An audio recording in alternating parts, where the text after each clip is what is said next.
A very warm welcome to all my students. Today we will be working on the second part of the types of directors, two of which have been covered in the previous video, and the remaining two, that is independent director and women director, we will be doing today. The video is common for both English and Hindi medium students. The notes have been given separately in your respective mediums, which you can access on the blog. So let us begin with today's video. तो सबसे पहले हम बात करते हैं independent director या स्वतंत्र संचालक की।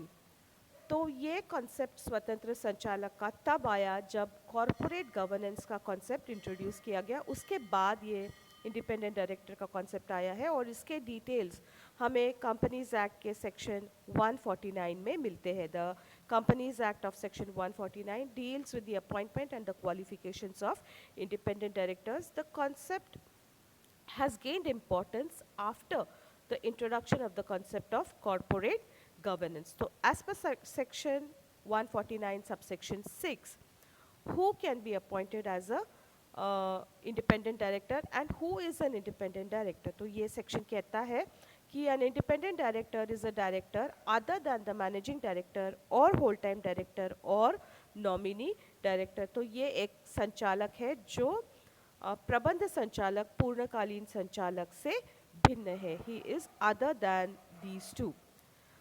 अब कौन बन सकता है? तो एक ऐसा व्यक्ति बन सकता है who in the opinion of the board is a person of integrity. Integrity मतलब कि वो ऑनेस्ट है। जो संचालक मंडल है कंपनी का, वो उसको एक the board considers that person to be a person with integrity. He is an honest person. He has a good track record. उसका track record अच्छा है, वो ईमानदार है और उसके पास इस पद पर रहने के लिए relevant experience और expertise, वो जो ज्ञान और अनुभव की ज़रूरत है वो उसके पास है। Who was not a promoter of the company, जो कंपनी का प्रवर्तक नहीं रहा है। Next is who is not related to the promoters or the directors of the company, वो कंपनी के प्रवर्तकों या संचालकों से संबंधित नहीं है। Who has no pecuniary relationship with the company, pecuniary मतलब कि धन से या लाभ से संबंधित, तो उस व्यक्ति का कंपनी से इस तरह का कोई रिलेशनशिप नहीं है। He has no pecuniary relationship with the company. Neither he nor any of his relatives have pecuniary relationship or transactions with the company. उसका स्वयं का भी नहीं है कंपनी के साथ कोई धन या लाभ से संबंधित रिलेशनशिप और व्यवहार, ना ही उसके संबंधियों का कंपनी के साथ इस तरह का कोई व्यवहार है। उसने स्वयं ने, who neither himself nor any of his relative has held the position of key managerial personnel, उसने स्वयं ने या उसके किसी संबंधी ने कंपनी में किसी महत्वपूर्ण पद पर, जिसे हम की मैनेजरियल पर्सनल कहते हैं, यानी कि प्रमुख प्रबंधकीय कार्मिक के पद पर कार्य नहीं किया है, जो गत 3 वित्तीय वर्षों में who in the preceding 3 financial years has been an employee or a proprietor or a partner of the company, जो गत 3 वित्तीय वर्षों में कंपनी का एम्प्लॉय, प्रोप्राइटर या पार्टनर रहा है, जो खुद या उसके किसी रिलेटिव के साथ, उसके किसी संबंधी के साथ कंपनी के जो टोटल वोटिंग पावर्स है उसमें कम से कम 2% वो होल्ड करता है। Who holds together with his relative 2% और मोर, 2% या उससे अधिक के वोटिंग पावर्स कंपनी में होल्ड करता है। He is a chief executive or director of any non-profit organization or who possesses such other qualifications as may be prescribed. All these persons can be appointed as the independent director. A strict eligibility criteria which we have just read above have been laid for the appointment of independent director which have been discussed below. यहाँ पर एक typing mistake है, have been laid down for the appointment of independent director होना चाहिए वो, ना कि managing director. तो जब इसकी अपॉइंटमेंट होगी, when he is appointed, at the time of his appointment he has to declare that he is an independent director, and also whenever there is change that may affect his independence. तो आगे जाकर अगर परिस्थितियाँ बदलती है और वो स्वतंत्र नहीं रहता है तो वो भी उसे कंपनी को इन्फॉर्म करना है. He has to inform the company whenever there is any change that may affect his independence. So first of all he has to declare that he is independent at the time of appointment, and he will inform if there is any change that affects his independence. Both the company and the independent director shall abide by the provisions of the Act. The appointment of the independent director shall be approved at the meeting of the shareholders. So this is important. The appointment will have to be approved by the shareholders in the meeting, and an explanatory statement attached to the notice of the meeting for approving the appointment of an independent director shall include. अब क्या होता है कि जो annual general meeting होती है उस meeting में शेयर होल्डर्स द्वारा इसका अप्रूवल किया जाता है, और उस मीटिंग की नोटिस के साथ कुछ चीज़ें संलग्न करना ज़रूरी होता है. So for the approval of the independent director at the share holders meeting, along with the notice of the shareholders meeting, some statements have to be attached. What is contained in these statements?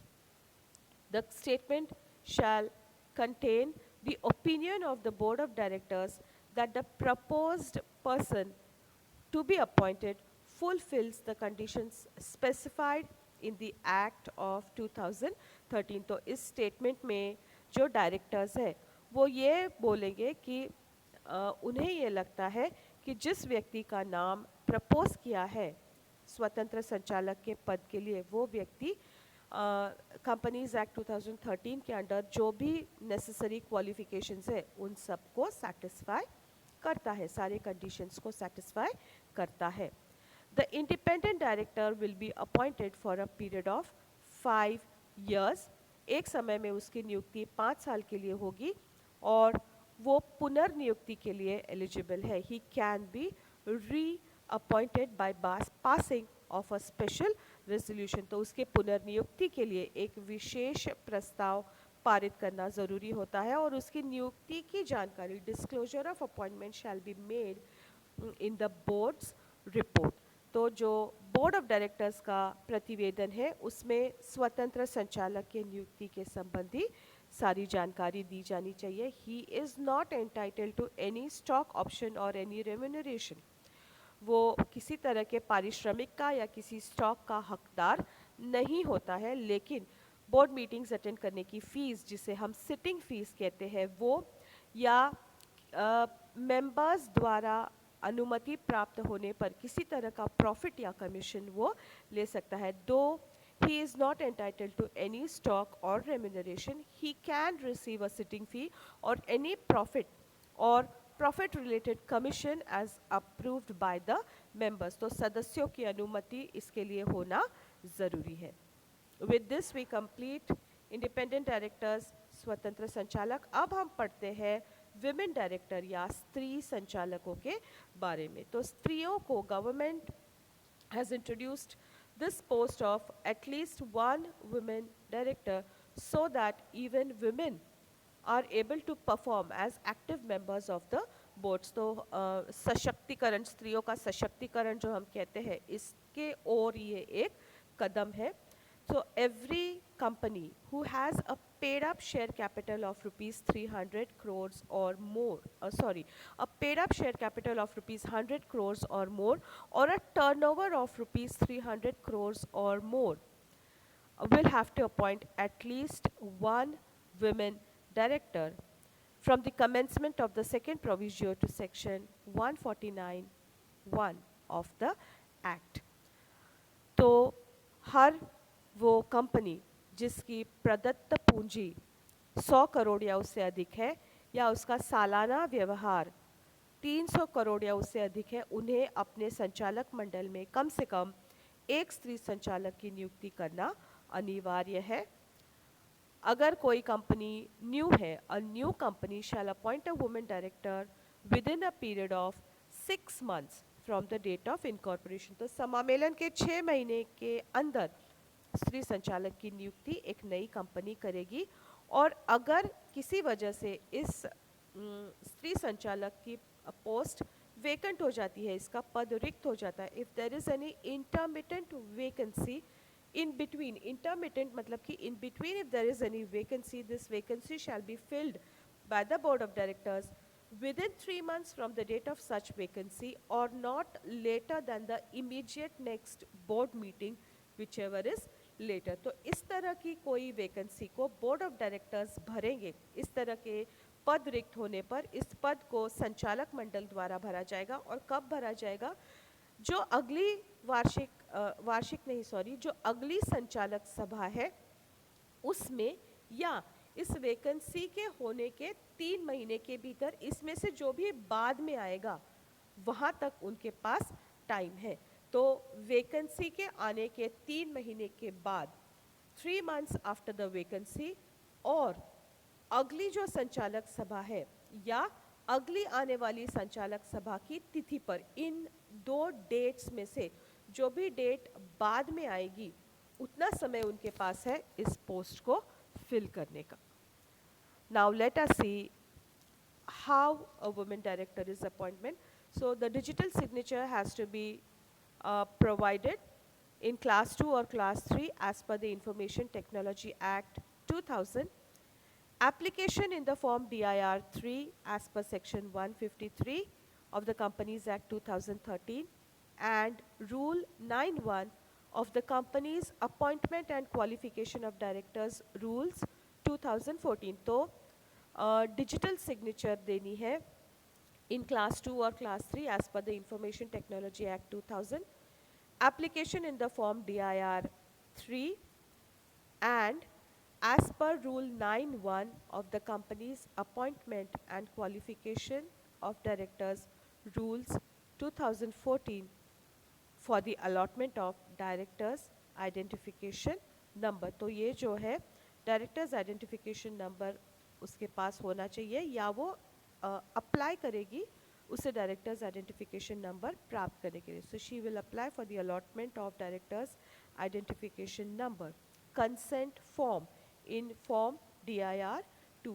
Consent मतलब कि एक अनुमति पत्र होता है that this person is ready to be working as the women director or on the post of the women director। So the consent form in form DIR 2 as per Rule 8 of the Company's Appointment and Qualification of Directors Rules 2014, intimation in the form DIR 8 in terms of Company's Appointment and Qualification of Directors 2014 to the effect that, तो उसे ये declare करना या intimate या inform करना है form DIR 8 में as per the Company's Appointment and Qualification of Directors 2014 के अनुसार, इस रूल के अनुसार की।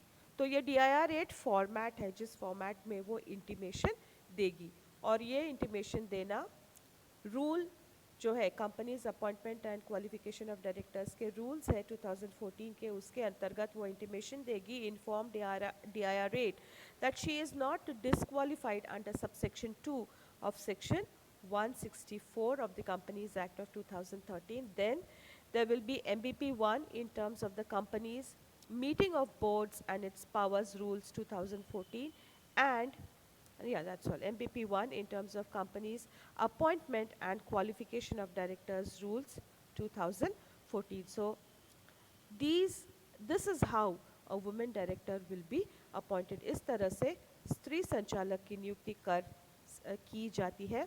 So with this we complete this section.